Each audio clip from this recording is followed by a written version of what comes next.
Assalamualaikum warahmatullahi wabarakatuh. Perkenalkan, nama saya Ria Septa Utami.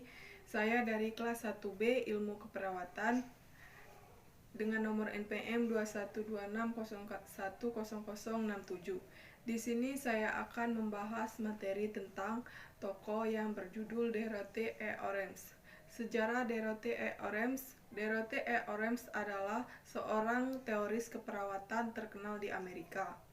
Dorothy E. Orems lahir di Baltimore, Maryland di tahun 1914. Ia memperoleh gelar sarjana keperawatan pada tahun 1939 dan master keperawatan pada tahun 1945. Biografi Dorothy E. Orems adalah 1. Tahun 1958 sampai tahun 1959 sebagai kesultanan di Departemen Kesehatan pada bagian pendidikan, kesejahteraan, dan berpartisipasi pada proyek pelatihan keperawatan. 2. Tahun 1959 konsep keperawatan Orems dipublikasikan pertama kali. 3. Tahun 1965 bergabung dengan Universitas Katolik di Amerika membentuk model teori keperawatan komunitas. 4. Tahun 1968 membentuk kelompok konferensi perkembangan keperawatan yang menghasilkan kerjasama tentang perawat dan disiplin keperawatan. 5. Tahun 1967 mendapat gelar Dr. Honoris Causa. 6.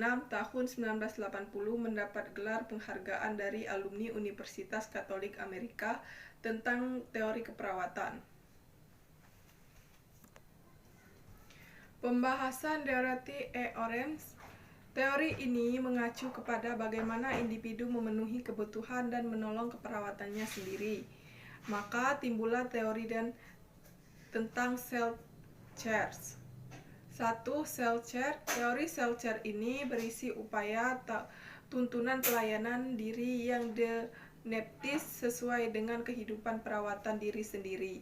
Adalah suatu langkah awal yang dilakukan oleh seorang perawat yang berlangsung secara kontinus sesuai dengan keadaan dan keberadaannya. 2. Penekanan teori cell chair secara umum. 1. Memelihara intake udara. 2. Memelihara intake air. 3. Memelihara intake makanan. Dan yang keempat, untuk mempertahankan hubungan perawatan proses eliminasi dan ekskresi. Teori cell chair deficit diterapkan bila 1. Anak belum dewasa.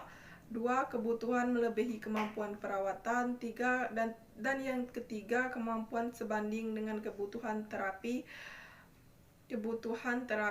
depriksi untuk masa yang akan datang.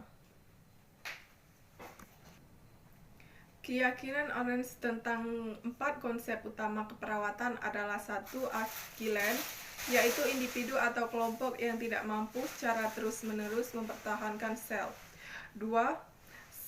Sehat, kemampuan individu atau kelompok memenuhi kebutuhan sel chair yang berperan untuk mempertahankan dan meningkatkan integritas seksual, intelektual, fungsi, dan perkembangan. 3. Lingkungan. Tatanan lingkungan adalah tatanan di mana kilen tidak dapat memenuhi kebutuhan keperluan. 4. Keperawatan. Pelayanan yang dengan sengaja dipilih atau kegiatan yang dilakukan untuk membantu individu. Baiklah, itu saja tugas individu yang berupa video dari saya. Lebih dan kurang saya mohon maaf, kepada Tuhan saya mohon ampun. Saya akhiri, wabillahi taufiq wal hidayah. Wassalamualaikum warahmatullahi wabarakatuh.